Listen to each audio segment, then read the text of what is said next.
Good morning all of you. कैसे हैं आप सब लोग। मैं स्वागत करती हूँ आप लोगों का अपने यूट्यूब चैनल पे, जिसमें हम एस्टेट और सीईटी की कॉमन तैयारी टीजीटी में जिनका सब्जेक्ट एसएस है उनकी प्लेलिस्ट जो चल रही है उसमें क्लास नंबर 8 में मैं आप लोगों का स्वागत करती हूँ, जिसमें हम बौद्ध धर्म के बारे में आज हम पढ़ने वाले हैं। बौद्ध धर्म से रिलेटेड 2 क्लासेस रहेंगी हमारी, जिसमें बौद्ध धर्म को हम समाप्त कर देंगे। तो बौद्ध धर्म की पहली क्लास में मैं आप लोगों को आज कराने जा रही हूँ। तो फर्स्ट क्वेश्चन है हमारा बौद्ध धर्म के बारे में। राजा सुधोधन के घर एक पुत्र का जन्म होता है जिसका नाम होता है सिद्धार्थ। अगला क्वेश्चन है 1563 बीसी में नेपाल के कपिलवस्तु के लुम्बिनी ग्राम में हुआ था।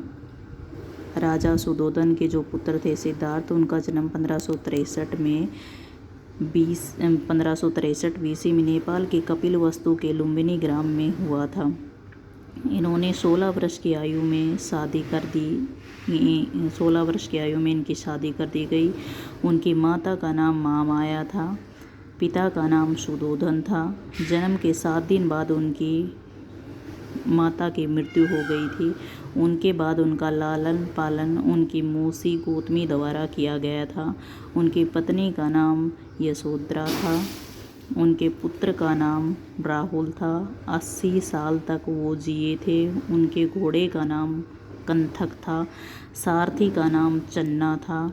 29 वर्ष की आयु में घर छोड़ दिया गया था। उनके द्वारा 29 वर्ष की आयु में घर का त्याग कर दिया गया था। 35 वर्ष की आयु में ज्ञान की प्राप्ति हुई थी उन्हें। बैसाख की पूर्णिमा के दिन उनको ज्ञान की प्राप्ति हुई थी। विभिन्न घटनाएं हैं। अब महात्मा बुद्ध से संबंधित हम विभिन्न घटनाएं पढ़ेंगे। घटनाएं प्रतीक, जो घटनाएं हैं वो किसकी प्रतीक हैं, वो क्या कहलाई, किस स्थान पर वो हुई, इससे संबंधित आज हम पढ़ेंगे। जिसकी एक मैंने श्रेणी बना रखी है उसको हम रीड करेंगे अभी। गृह त्याग कहलाया। पहले जन्म का प्रतीक है कमल का फूल। और ये कहाँ हुआ, कपिलवस्तु के लुम्बिनी स्थान पर। गृह त्याग, घर को त्याग किया तो क्या कहलाया, उनका प्रतीक क्या कहलाया, घोड़ा। और गृह त्याग की जो घटना थी वो क्या कहलाई, महानिष्कर्ष। लुम्बिनी में उनका जन्म हुआ था, कपिलवस्तु के लुम्बिनी में उनका जन्म हुआ था। ज्ञान की प्राप्ति, तो ज्ञान की प्राप्ति उनको कहाँ हुई थी, बोधि वृक्ष ज्ञान की प्राप्ति का प्रतीक था। महानिवारण, जो ज्ञान की प्राप्ति का जो क्या कहलाए, ज्ञान की प्राप्ति उनकी महानिवारण। और बोध गया में उनको ज्ञान की प्राप्ति हुई। उपदेश उन्होंने दिया तो उनका प्रतीक कहलाया चक्र। धर्म चक्र परिवर्तन, उनकी जो ज्ञान की प्राप्ति की जो विधि थी वो क्या कहलाई, धर्म चक्र परिवर्तन। और सारनाथ में उनको ज्ञान की प्राप्ति हुई। मृत्यु का जो प्रतीक है वो स्तूप कहलाया। और महापरिनिवारण, उनकी जो मृत्यु की प्रक्रिया थी वो कहलाई। और कुशीनगर में उनकी मृत्यु हुई। अगला क्वेश्चन हम करेंगे, बौद्ध धर्म का त्रिरत्न किसे माना जाता है। तो बौद्ध धर्म का जो त्रिरत्न है वो बुद्ध, संघ, धम्म को माना जाता है। बौद्ध धर्म के अनुसार कौन सा मार्ग सर्वोत्तम है, तो वो मध्यम मार्ग है, वो सर्वोत्तम है। बौद्ध धर्म के भिक्षुओं के निवास को कहा जाता है, क्या कहा जाता है, बौद्ध विहार। बौद्धों के पूजा के स्थलों को क्या कहा जाता है, तो बौद्धों के पूजा स्थलों को चैत्य कहा जाता है। बौद्ध धर्म को किन पंथों में विभक्त किया गया है, हीनयान और महायान 2 शाखाओं में विभक्त किया गया है। अलार कलाम किस संप्रदाय के अनुयायी थे, तो वो सांख्य संप्रदाय के अनुयायी थे। बौद्ध धर्म में प्रवेश को क्या कहा जाता है, उपसंपदा कहा जाता है। प्रस्तावित पाठ को क्या कहा जाता है? तो अनुशासन पाठ कहते हैं। प्रस्तावित पाठ को बौद्ध धर्म में क्या कहा जाता है? अनुशासन पाठ कहते हैं। 5 शिष्य जो बुद्ध के अत्यंत प्रिय थे उनके नाम बताइए। तो उनके नाम हैं अनिरुद्ध, आनंद, उपाली, सरिपुत्र, मोगलान। सर्वाधिक उपदेश बौद्ध धर्म ने कहाँ दिए? तो श्रावस्ती में दिए। अगला क्वेश्चन है पवित्र दिशा बौद्ध धर्म के अनुसार पवित्र दिशा कौन सी मानी गई है? दक्षिण दिशा को। पाली में धर्म का प्रचार प्रसार किया था। बौद्ध धर्म के अनुयायियों ने पाली में बौद्ध धर्म ने और बौद्ध धर्म के अनुयायियों ने किस भाषा में किया था? बौद्ध धर्म का प्रचार प्रसार किया था। तो पाली में बौद्ध धर्म का प्रचार प्रसार किया था।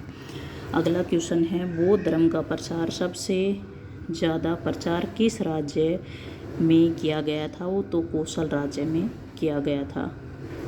बुद्ध अनात्मवादी थे पर किस में विश्वास करते थे? बौद्ध धर्म के जो गुरु थे बुद्ध वो अनात्मवादी थे पर किस में विश्वास करते थे? पुनर्जन्म में विश्वास करते थे। महात्मा बुद्ध ने सर्वप्रथम कहाँ तपस्या की? अरुवेला में तपस्या की। बौद्ध मत जिसको वज्रयान भी कहा जाता है में किस नारी की बीमारियों से रक्षा करने वाला मानकर पूजा गया? पंचरक्षा की। किस बुद्ध संगति को विवादग्रस्त माना जाता है? पंचम बौद्ध संगति को विवादग्रस्त माना जाता है। किस बौद्ध संगति के समय बौद्ध धर्म में फूट पड़ गई थी? द्वितीय एवं चतुर्थी संगति के दौरान बौद्ध धर्म में जो फूट पड़ गई थी। बौद्ध सभा की वैध कार्रवाई के लिए सदस्यों की न्यूनतम संख्या कितनी निर्धारित की गई थी? तो वो 20 की गई थी। त्रिपिटक धर्म ग्रंथ है तो किसका है? वो बौद्ध होगा। संघभंगवाद सिद्धांत किस मत से संबंधित है? तो वो बौद्ध मत से संबंधित है। बौद्ध धर्म से नीचे लोगों को धर्म में प्रवेश करने की अनुमति नहीं थी। कितनी वर्ष से नीचे वाले लोगों को बौद्ध धर्म में प्रवेश करने की अनुमति नहीं थी? तो वो था 15 वर्ष से नीचे। बौद्ध ग्रंथों में पिटकों की संख्या किस भाषा में की गई? तो वो पाली में की गई। बौद्ध शिक्षा केंद्र था विक्रमशिला जिसका निर्माण धर्मपाल राजा ने करवाया था। भारत में सबसे प्राचीन विहार है तो वो है नालंदा में। किसके द्वारा तृतीय बौद्ध संगति का संरक्षण किया गया? तृतीय जो बौद्ध संगति हुई थी टोटल 5 संगति बताई गई हैं लेकिन बुक में हमें 4 संगतियों के बारे में ही अवशेष मिलते हैं। 5वीं संगति के बारे में विवादग्रस्त है 5वीं संगति। तो जो उसमें तृतीय बौद्ध संगति थी उसका संरक्षण किया गया था किसके द्वारा? तो अशोक के द्वारा किया गया था। सांची विख्यात है तो सांची किसके कारण विख्यात है या प्रसिद्ध है? तो सांची सबसे बड़ा स्तूप के कारण विख्यात और प्रसिद्ध है। अगर आप लोगों को मेरी वीडियो पसंद आती है तो प्लीज़ वीडियो को लाइक शेयर एंड सब्सक्राइब कीजिए। Bye and take care.